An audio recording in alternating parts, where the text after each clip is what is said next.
My friends, it is no secret that in these days, anxiety seems to have woven itself into the very fabric of human experience. Everywhere you turn, there is news of uncertainty, rising costs, unstable economies, shifting jobs, unpredictable futures.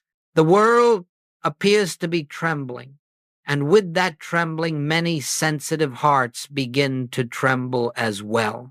But I want you to understand something at the very outset. The anxiety you feel does not arise from circumstances. It arises from a false sense of self that has believed it is at the mercy of circumstances.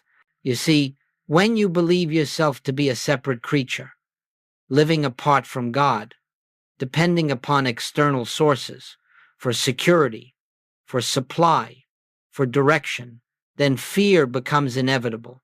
It is as natural for the separated sense of self to fear as it is for the sun to shine. But this fear does not belong to your true identity. Fear belongs only to the image that the world has taught you to be. And so long as you accept that image, fragile, vulnerable, dependent upon the shifting forms of this world, you will experience the anxiety that accompanies it. But the purpose of our time together is not to console this anxious self. No, it is far more radical than that. We are here to see through it. We are here to look beyond the mask of the anxious mind and discover the self that has never once trembled, never once feared, never once lacked anything.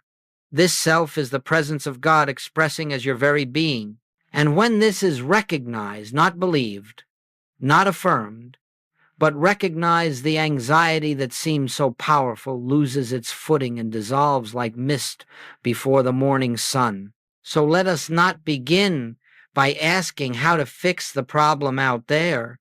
Let us begin by questioning the one who believes it is separate, threatened, and alone.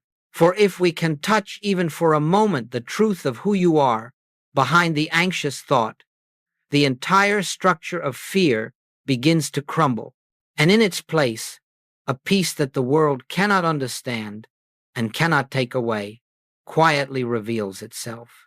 This is our work in this hour, not to change the world, but to awaken to the self that is not of this world. Let us go a little deeper now. If anxiety does not belong to your true self, then to whom does it belong?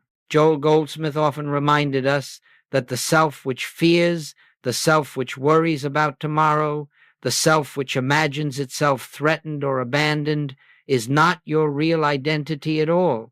It is a picture, an image, formed in consciousness through centuries of collective belief, through education, culture, habit, and memory. It is the mortal self, the sense of existence that lives under the law of cause and effect, believing itself to be separate from God. This false sense of self stands at the center of human suffering, for it looks out upon a world it does not understand and imagines it must struggle to survive. It depends upon outer resources for strength, outer conditions for security, outer relationships for approval, outer signs for reassurance, and because outer things are always changing, this self is always afraid, always waiting for the next problem, the next loss, the next disappointment, always defensive, always grasping, always seeking a stability that the world can never provide. But this frightened self is not you. It is only a bundle of conditioned thoughts. It has no life in God, no anchor in reality, no permanence whatsoever. And yet, because you have accepted it as yourself, you experience its fear as if it were your own.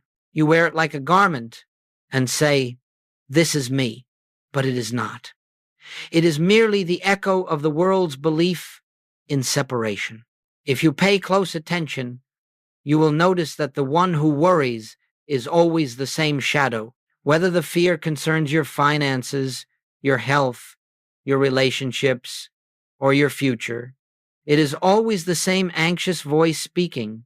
The content of the worry changes, but the worrier remains unchanged.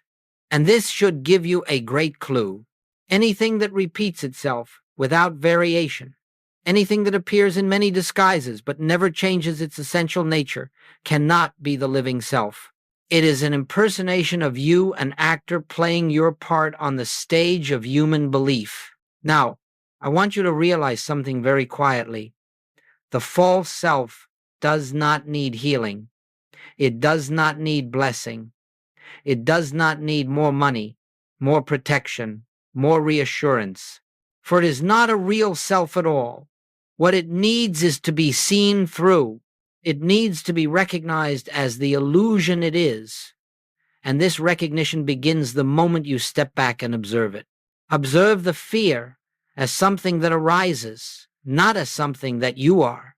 Observe the anxious thought as a passing cloud, not as the sky itself. Observe the tension in the body as a temporary vibration, not as your identity. In that simple act of observation, you are shifting from the false self to the true self, the self that does not tremble, the self that does not lack, the self that lives forever in the presence of God. And so when anxiety arises, do not fight it. Do not condemn it. Do not struggle to change it. Simply recognize that the one who fears is not the one who lives as you.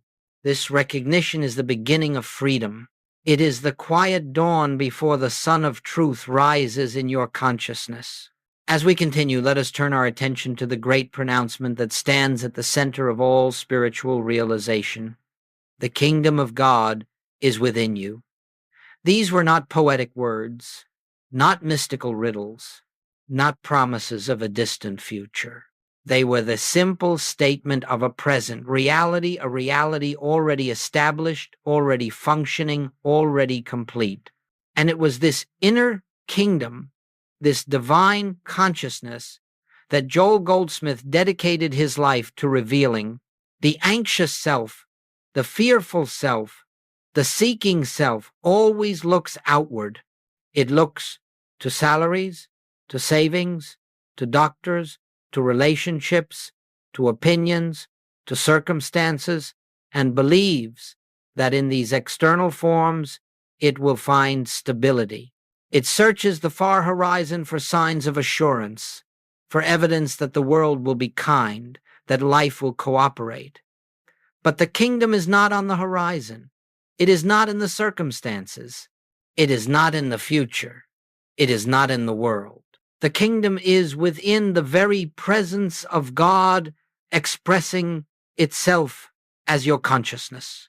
And so, whenever you seek safety outside yourself, whenever you look for reassurance in the shifting tides of human conditions, you turn your back on the one place where peace truly dwells. You are like the man who stands in the blazing sunlight and asks, "Where is the light?" You are like the wave that searches the ocean for water. You are already standing in the fullness of the kingdom, but you are unaware of it because your attention has been trained to look outward rather than inward. To shift your identity from the anxious self to the self of the kingdom is not an act of effort. It is not achieved by discipline, by memorizing truth, by reciting affirmations, or by forcing the mind into new habits. It is a gentle turning, a quiet resting, a simple recognition of what already is. Right now, this very moment, the presence of God is living you. It is beating your heart, breathing your breath, guiding your steps, sustaining your life. And yet, when you believe yourself separate from that presence, when you identify with the mortal sense of self, you feel fear.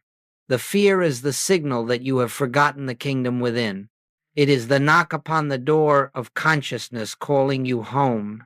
And so, when anxiety arises, do not battle it. Do not seek to silence it by solving outer problems. Instead, let it remind you, I have been living as a self apart from God. Let me return to the kingdom within. The moment you turn inward quietly, gently, you will feel a shift. It may be slight at first, like the softest breath across the surface of the heart, but it is the beginning of returning to your true place. And as you rest in that inner presence, you will discover something profound. The anxious self cannot enter the kingdom. It dissolves at the threshold. Only the true self, the self that is one with the Father, can abide there. This is the great shift of identity. This is the golden unveiling. Not the changing of a frightened self into a stronger one, but the realization that the frightened self is not you at all, and that who you truly are has never once been separate from the infinite. Now let us consider something that lies at the heart of all human fear, especially fear surrounding money, security, and the future. Goldsmith taught that every form of limitation we experience begins not in the outer world, but in the mental image we hold of ourselves. It is not the circumstance that frightens us, it is the picture within consciousness that interprets the circumstance through the lens of separation. When you say, "I do not have enough," you are not describing a fact. You are describing a belief intertwined with an image. When you worry about losing a job or running out of resources, it is not the outer condition that produces fear. It is the inner picture of yourself as a being dependent upon those outer factors for life. And because this picture is built from human conditioning, from the collective belief in separation, it always depicts you as incomplete, unsupported, and vulnerable. This is why fear continues even when circumstances improve. A person may receive more income, a new opportunity, a better position, yet the anxiety remains just beneath the surface. Why? Because the mental image has not changed. The external scene shifts, but the internal picture remains the same frightened figure, always waiting for the next loss, the next downturn, the next misfortune. The shadow survives even when the sun is shining. But here is the liberating truth. This mental image is not your true self. It is a construct of the mortal mind. It is the way the world has taught you to see yourself, not the way God sees you. And to the degree that you identify with this image, you will experience the fear that belongs to it. The spiritual path, as Goldsmith understood it, is not the process of improving the mental image. It is not about convincing yourself you are wealthy when you feel poor, nor about denying the appearance of need. It is not about manipulating thought in order to produce a better outcome. All such efforts only reinforce the belief that the mental image is real and must be corrected. No, the spiritual way is entirely different. It is the gentle recognition that the mental image is not who you are. It is the realization that behind every fearful picture stands the presence that is never touched by lack, never diminished, never threatened, never dependent upon external supply. As you begin to see this, you will notice something subtle. The fear is always directed at the mental image, never at the true self. For the true self has no awareness of lack. It lives in the fullness of the kingdom, where supply is the very nature of being. And when you shift your attention away from the image and toward the one who is aware of it, the fear begins to dissolve, not because you have solved anything, but because you are no longer identifying with the one who fears. Try to observe this now. When a fear arises in your mind, perhaps about money, perhaps about the future, pause. Notice the picture. Notice how the mind projects a small, vulnerable figure standing alone in a world it cannot control. And then ask yourself, who is seeing this picture? Who is the witness? Who is the one behind the thought? In that moment of inquiry, you step out of the image and into the self that watches. You enter the kingdom within, and you will discover that the self which observes the fear is never the one experiencing it. It is untouched, undisturbed, whole. This is the beginning of freedom from lack, not changing the image, but withdrawing reality from it, not fighting the fear, but recognizing that the one who fears is not the one you are. Let us now come to a point that stands at the very center of Joel Goldsmith's message, the practice he called recognition. If you truly grasp this, you will understand why fear dissolves effortlessly and why supply flows without struggle. Every spiritual tradition has its methods, affirmations, rituals, disciplines, techniques, and there is a place for these in the early stages of awakening. But Goldsmith saw that the highest spiritual life is not achieved through effort. It is revealed through recognition. Recognition is the quiet awareness of what is already true. It does not add anything, it uncovers. It does not strive, it sees. It does not attempt to change conditions, it beholds the reality behind them. And in that simple beholding, transformation occurs naturally, without human force. When you practice recognition, you are not trying to convince yourself of something. You are not attempting to rearrange the thought world or manipulate inner pictures. You are simply acknowledging that beneath the noise of the mind, beneath the surface of fear, beneath the shifting circumstances, the presence of God is already here, already functioning as your very consciousness. This is why Goldsmith taught that recognition is not a technique, it is a state of awareness. It is the acknowledgement that I and the Father are one, not as a theological statement, but as the living truth of your being. And once you begin to feel this, even faintly, fear loses its authority. For example, when an anxious thought arises, you do not fight it. You do not push it away. You do not reason with it. Instead, you step inward and quietly recognize this fear does not belong to the self that I am. The presence that lives as me is untouched. In that moment, the fear begins to fade, not because you have overcome it, but because you have withdrawn belief from it. You have recognized the one who stands behind it. And when a thought of lack appears, I may not have enough. What will I do next month? You do not attempt to imagine abundance or think positive thoughts. You simply rest in the awareness. Infinite supply is my nature because I live in God and God lives as me. You are not calling supply to you. You are recognizing that supply is the activity of your own being. It cannot be added and it cannot be taken away. This is the great secret. The moment you stop trying to make truth do something for you, truth begins to reveal what has already been done. Struggle ends. Effort ends.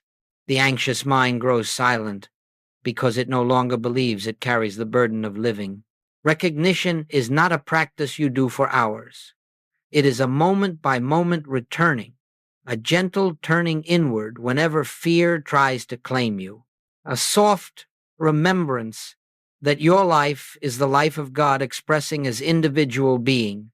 You will find that as this recognition deepens, you begin to live with a new kind of peace, a peace not dependent upon circumstances, a peace untouched by lack or change. It is not something you manufacture. It is simply the natural state of the one who knows its true identity. Recognition transforms because it reveals, and what it reveals is the presence that has been with you from the beginning, asking only to be acknowledged. Let us move now into one of the most liberating discoveries you will ever make on the spiritual path. It is the understanding that all outer forms of supply are merely channels, while the true source of supply is the infinite invisible, the presence of God within your own consciousness. Until this distinction becomes clear, you will continue to fear because you will continue to look to the channel as if it were the source. Most of the world lives in bondage to channels. A paycheck appears and one feels secure. The paycheck disappears and one feels threatened. A business opportunity opens and hope rises. The opportunity closes and fear returns. Money comes in through one avenue, and confidence grows. That avenue dries up, and anxiety takes its place. But through all of this, the source has not changed. The infinite has not diminished. Only the outer channel shifted, and because the mind mistakenly worshipped the channel, it experienced the shifting as loss. But when you understand, as Goldsmith did, that the source of your supply is the very presence that lives you, a profound freedom begins to dawn. You realize that spirit is forever expressing itself as form, and that forms may come and go, but the activity of the infinite remains uninterrupted. A job may disappear, but not your supply. A client may cancel, but not your source of income. A market may collapse, but not the abundance of the kingdom. Channels will change as freely as waves upon the ocean, but the ocean never changes. This is why Goldsmith often used the analogy of sun and rays. The ray does not depend upon the window through which it shines. If one window closes, the sun simply finds another opening. The ray is never cut off from the sun, because its life is the sun, and so it is with you. If you identify with channels, you will fear. If you identify with the source, you will rest. Living from inner supply means recognizing that everything you need already exists within your consciousness as the presence of God. Your task is not to attract it, not to manifest it, not to visualize it. Your task is to acknowledge the truth that your being is rooted in the infinite, and therefore no outer form can add to you or take from you. When this truth begins to live in you, you stop chasing opportunities. You stop worrying about outcomes. You stop tying your well-being to the ups and downs of the world. Instead, you live in a quiet assurance that whatever is necessary for the fulfillment of your purpose will appear at the right time, through the right channels, without strain or fear, and you will discover something remarkable. When you are no longer hypnotized by the outer channels, new channels begin to open. Channels you could not have predicted, planned, or forced.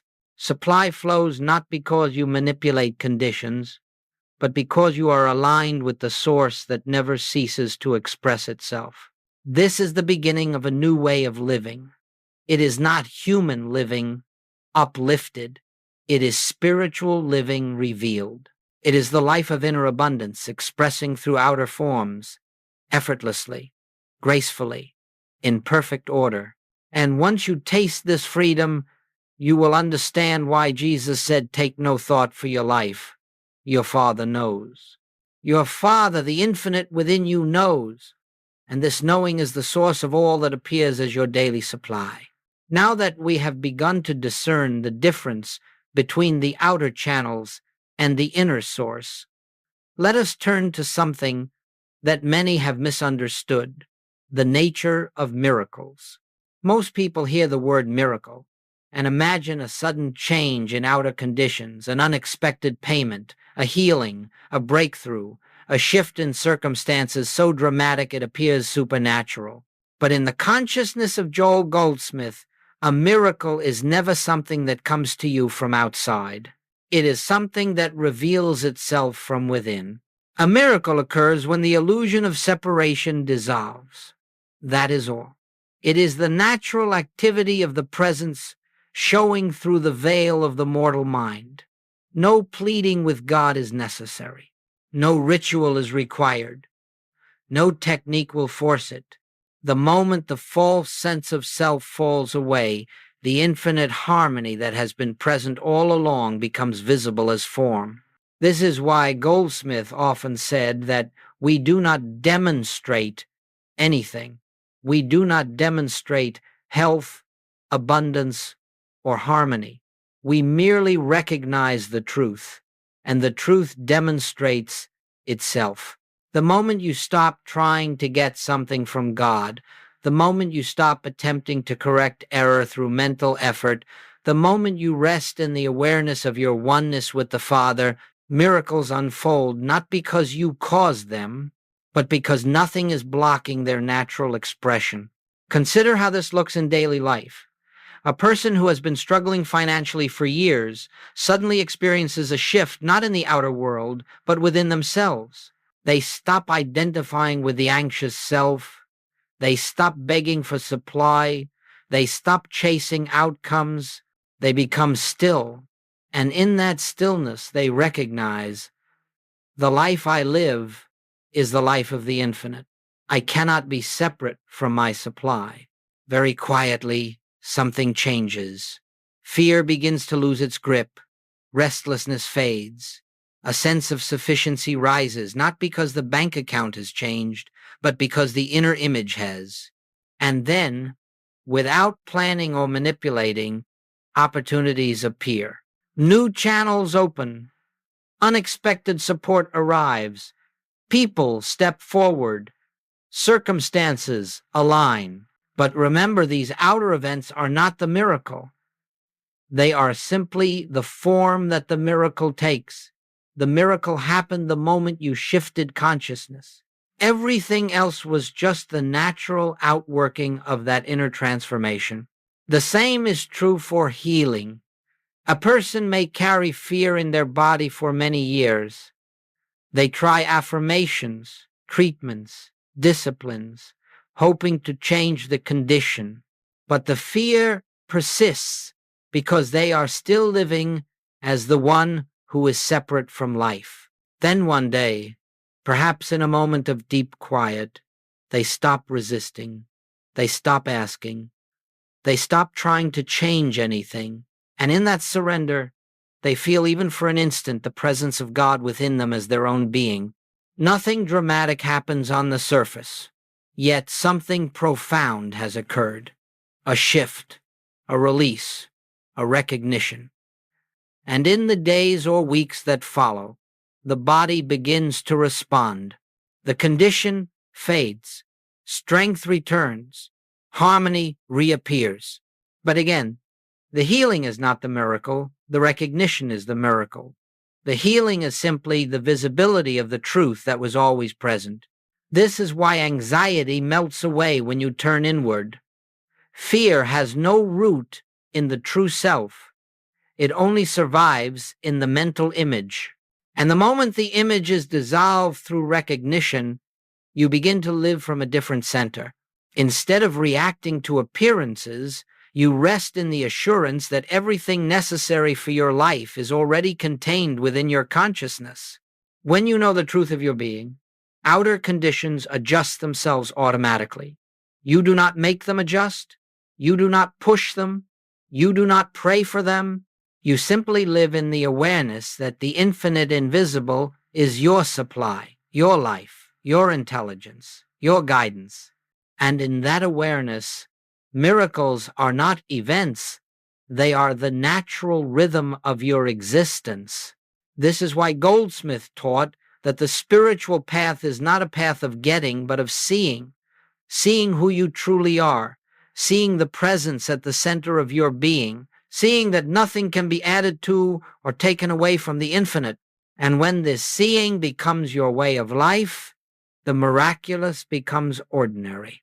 Let us now bring these truths into the rhythm of daily living.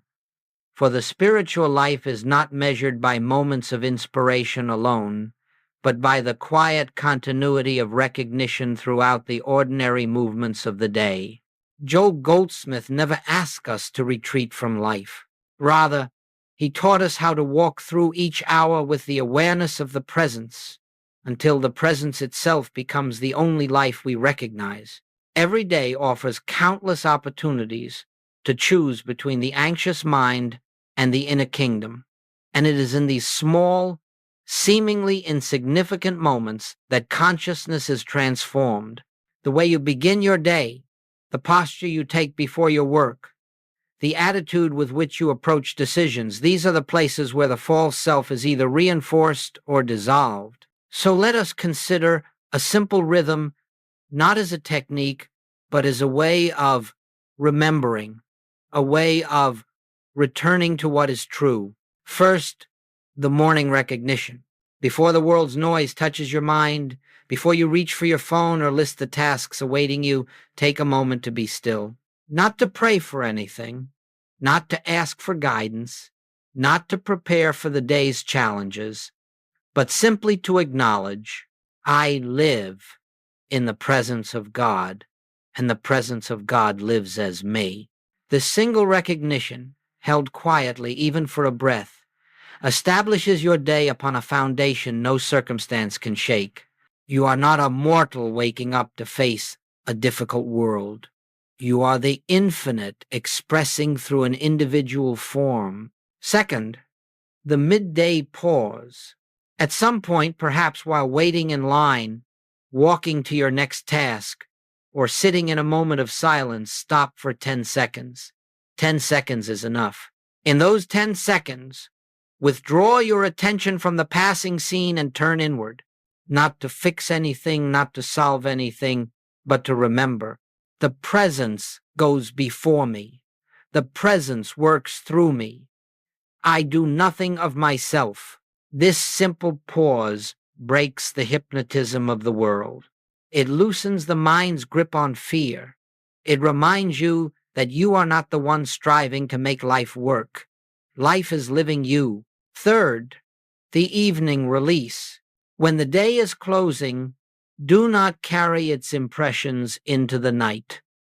Let the thoughts, the conversations, the concerns, the unfinished tasks fall away, not by analyzing them, not by judging them, but by recognizing that none of these belong to the self that you are. In this gentle release, you return to the truth of your being. You rest in the awareness. God is the life of this day. God is the life of this night. Nothing real can be lost. This release is not merely psychological rest, it is spiritual rest.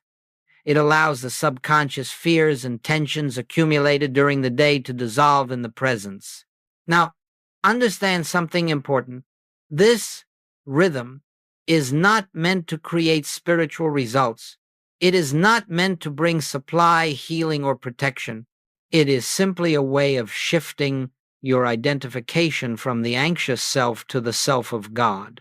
And when that shift occurs, supply follows, healing follows, guidance follows, not because you sought them, but because you stopped resisting their natural flow. There is one more aspect of this rhythm, perhaps the most significant of all.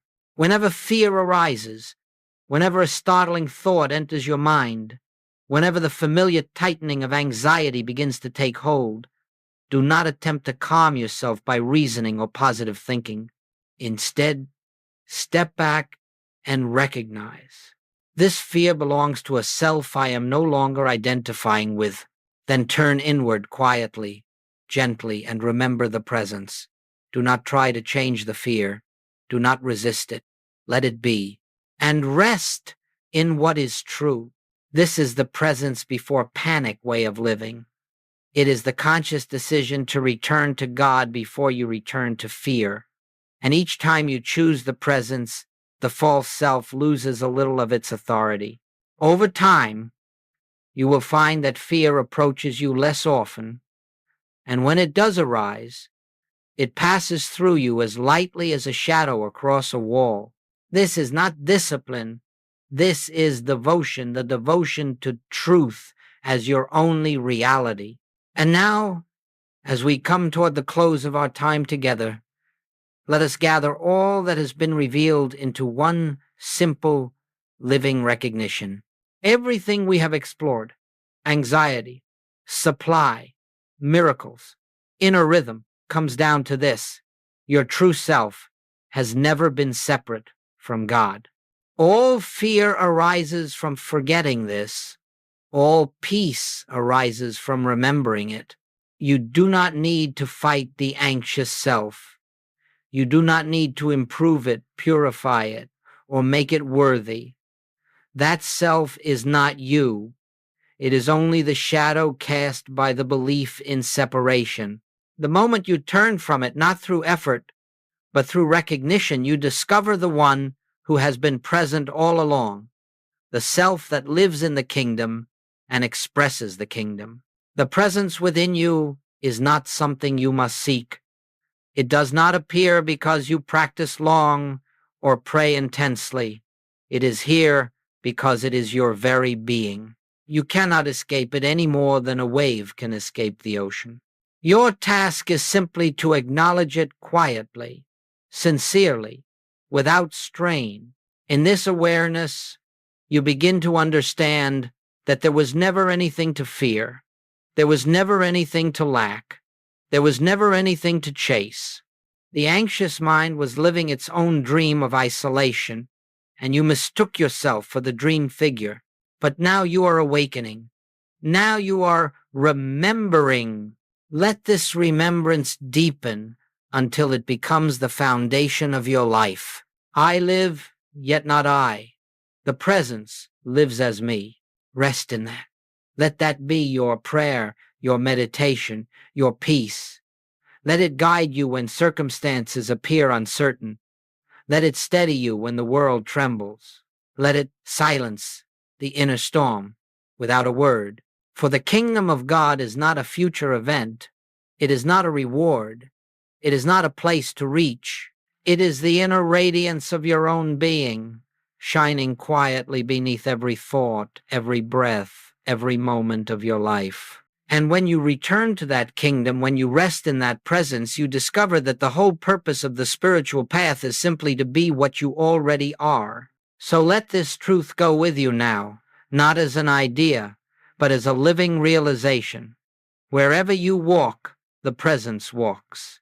Whatever you face, the presence faces. Whatever you need, the presence provides. And whatever you fear dissolves the moment you turn inward and remember, I and the Father are one. There is no separation. In that recognition, your search ends, and your real life, your life rooted in the infinite, begins.